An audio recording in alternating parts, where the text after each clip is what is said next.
Oh, you are ready to color! Back with a vengeance! Hello, my talented artists.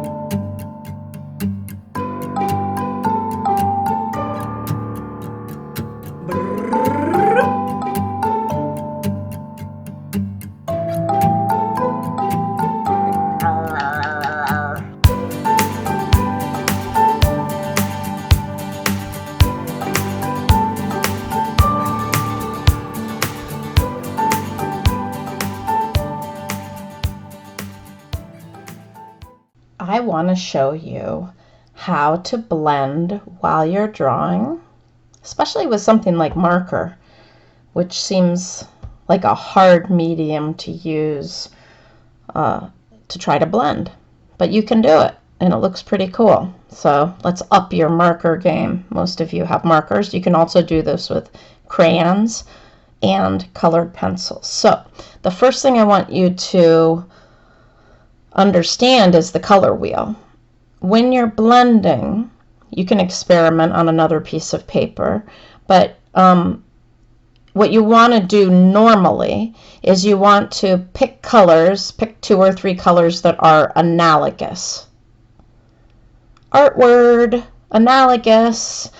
Analogous means, anybody remember? That's right. It means colors that are next to each other.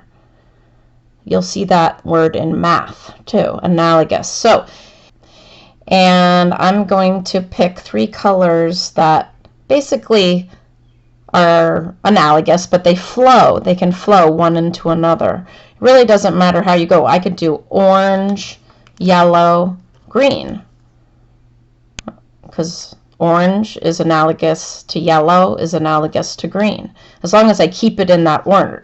Orange and green are not analogous, so that would create it would create a less harmonious transition. You can still do it. We can experiment. It will just create a stripe of a different darker color, which might be the technique you want. So you should experiment. So I want to color all the shapes in my insect. And I'm going to do this shape right here. And I want it to be, I'm going to make mine symmetrical. And I am going to sort of draw these lines that go up so that the edge is kind of feathered a little. And I'm going to blend it darker and lighter. But you can see the edge is kind of feathered. Sort of looks like flames.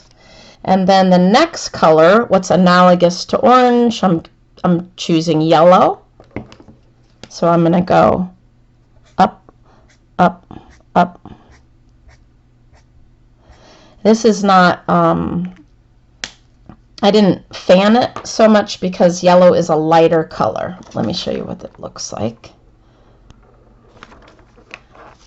You're not going to get that smooth blend that you can get with oil pastels or paint. So now I'm going to make sure that I get that feathered edge. So it's a transition in terms of the shapes you're making, the lines you're making, but it is in terms of the colors. So you can see, like here, in this little shape, I just did yellow and green. So now we do the same thing on this side. I'll just speed up. So funny. I love hearing that speeded up voice. So anyway, I'm just blending analogous colors, and you certainly do not need your colors to be analogous. It just won't be as harmonious. It'll be more contrasty, and contrast is wonderful too.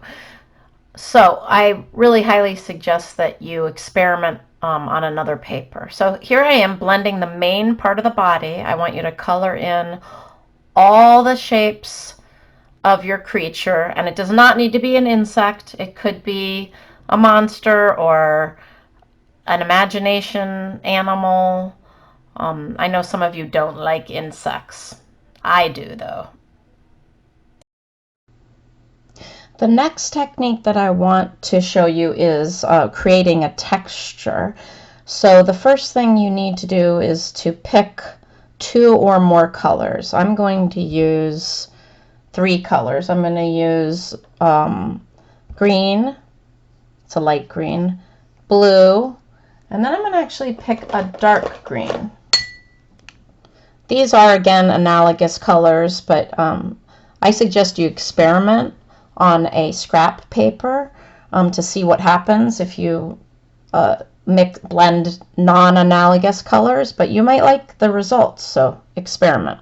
So when I'm doing a texture, it's all about, here's the word, repetition. So I'm repeating a line or a shape over and over. So I'm going to just do a dot from my marker.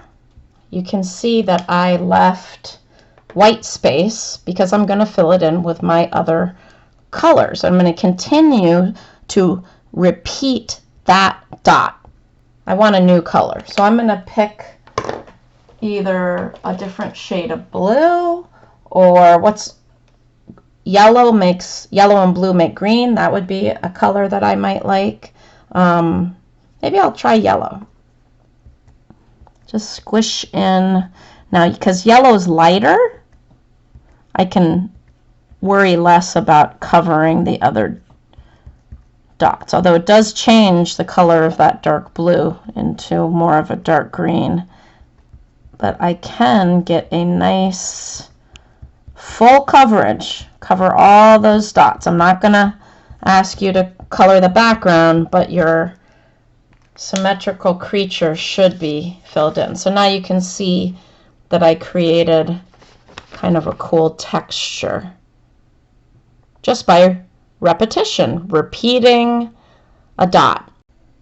I hope you enjoyed making or watching me make my symmetrical signature insect.